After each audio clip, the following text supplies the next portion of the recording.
सिंचाई पर। माननीय अधिष्ठाता महोदय, ये सिंचाई विभाग बहुत बड़ा विभाग है और ये विभाग की सिंचाई व्यवस्था 1830 में प्रारंभ की गई। इसमें पूर्वी गंगा नहर प्रणाली, ऊपरी गंगा नहर प्रणाली और शारदा नहर प्रणाली और इसके साथ साथ माता टीला, रहन, रामगंगा, टहरी, शारदा, सहायक, गंडक, अन्य बहुत सी नहर प्रणालियों का निर्माण हुआ था और इसके प्रदेश की कुल नहरों की लंबाई 74,000 किलोमीटर, जिसमें 4,626 किलोमीटर मुख्य नहरें, 4,483 किलोमीटर शाखाएं, 23,627 किलोमीटर रजवाई, 38,100 किलोमीटर अल्पकाय, बड़ी पंप नहरें 225, लघु डाल नहरें 29,500 क्यूसिक तथा 4,600 नलकूप क्यूसिक क्षमता वाली राजकीय नलकूप। तो ये बहुत बड़ा विभाग था और 1830 में ये शुरू किया गया था। लेकिन मैं जो भी अभी मंत्री जी ने बजट रखा है, तो अगर इनकी क्षमता बढ़ाने का तो कोई काम किया नहीं है, इन 8 सालों में कोई क्षमता बढ़ाने का काम नहीं किया है और न तो इनकी सिल्ट सफाई का कोई काम हुआ है। अगर सिल्ट सफाई इनकी पूरी तरह से निकाल दी जाती तब भी कम था, क्योंकि क्षेत्र बहुत बड़ा है। तो जब सिंचित क्षेत्र बड़ा है तो नहरों, जहाँ से भी नहर, गंगा से या कई नदियों से जहाँ से शुरुआत पानी बढ़ाने की जाती, तब तो सिंचित व्यवस्था ठीक होती। लेकिन माननीय मंत्री जी ने प्रयास किया है,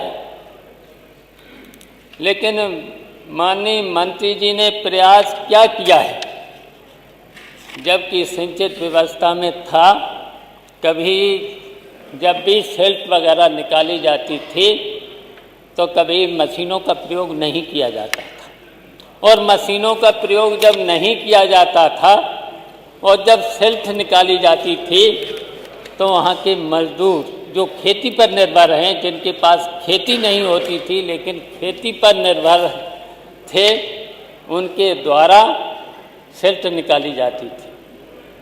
लेकिन आधुनिकीकरण सब बड़ी बड़ी मशीनों का, और यहाँ तक कि जब नहरों में क्षमता, जब पानी देते थे तो उसके डोला होता है, एक डोला, माननीय मंत्री जी डोला समझ रहे होंगे। लेकिन अब की बात मैंने देखा कि उन मशीनों के द्वारा वो डोला ही नहीं रखा है। जब डोला ही नहीं है तो उसकी क्षमता नहीं बढ़ सकती है, वहीं पर नहर कट जाएगी, और जब कट जाएगी तो तेल की बात तो दूर, खेत में तो पानी फिर पहुँचेगा नहीं। और इतनी जब अल्पकाय से लेकर के इतने रजवा से लेकर इतनी माइनर के रहते सफाई, अगर मैंने तो अपने समय में 2 बार इनकी सफाई और सिल्ट निकालने का काम किया था। एक तो किया था मैंने अप्रैल और मई में, अप्रैल मई में समय भी मिल जाता था, पूरी की पूरी सफाई हो जाती थी। अब इनका सफाई का टाइम है नवंबर में। वैसे तो जब शुरुआत थी तब अक्टूबर के महीने में, अब नवंबर के महीने में। अब जब नवंबर के महीना में बुवाई होती है फसल की, तब इनकी सिल्ट निकाली जाती है। तो लगातार 1 महीना चलता है, तब तक बुवाई का टाइम खत्म हो जाता है। तो इसके साथ साथ ट्यूबवेल भी हैं, ट्यूबवेल से दाल सिंचाई है। बहुत बड़ी योजना है सिंचाई के लिए, किसानों के लिए, लेकिन सफाई नहीं हो रही है। आज भी आजमगढ़ विधानसभा गोपालपुर क्षेत्र में मुझे शिकायत मिली है, अंतर्गत आता है सही समय पर पानी नहीं छोड़ा गया, साथ साथ कई सालों से सफाई का नाम सिर्फ खाना पूर्ति है। मैंने अपने यहाँ भी मंत्री जी से 1 महीना पहले करीब किया था कि भाई पानी की बहुत ज़रूरत है, फसल खड़ी हुई है, लास्ट फसल को पानी देना है। लेकिन एक नहर में तो पानी दे दिया था, कुछ दिनों बाद, तुरंत तो नहीं पहुंचा, 1 हफ्ते बाद पहुंचा था मंत्री जी। 1 हफ्ते बाद मंत्री जी को पता ही होगा कि जब नहर से पानी छोड़ा जाएगा तो रास्ते में चलते चलते चलते पानी में 1 हफ्ता तो लगे ही जाएगा। बगल में नहीं है, बगल में नहीं है, ओखला कितनी दूर है।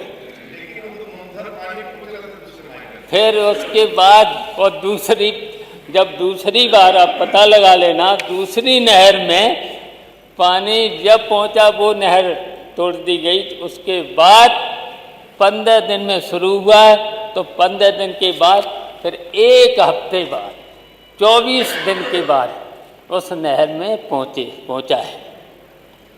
तो माननीय मंत्री जी, बहुत कुछ नहीं मुझे कहना है, बहुत कुछ नहीं बोलना भी नहीं है, लेकिन नहरों की सफाई 2 बार करा दीजिएगा,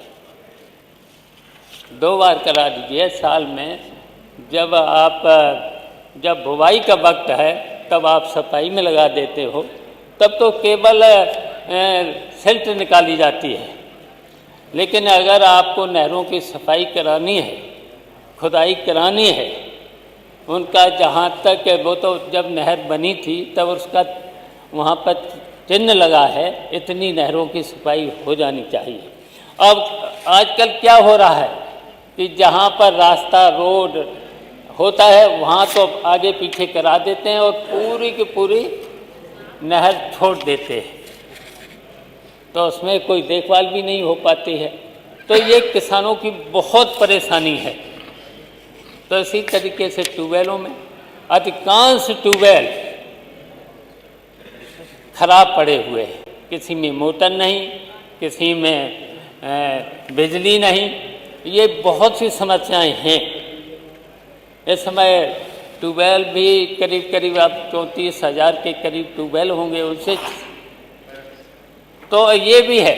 और ट्यूबवेल भी बढ़ाने की बात है, तो ये अगर आप उस पर ध्यान दे देंगे तो बहुत अच्छा होगा, किसानों के लिए बहुत अच्छा होगा। इसलिए मुझे समय दिया अधिष्ठाता महोदय, इसके लिए धन्यवाद।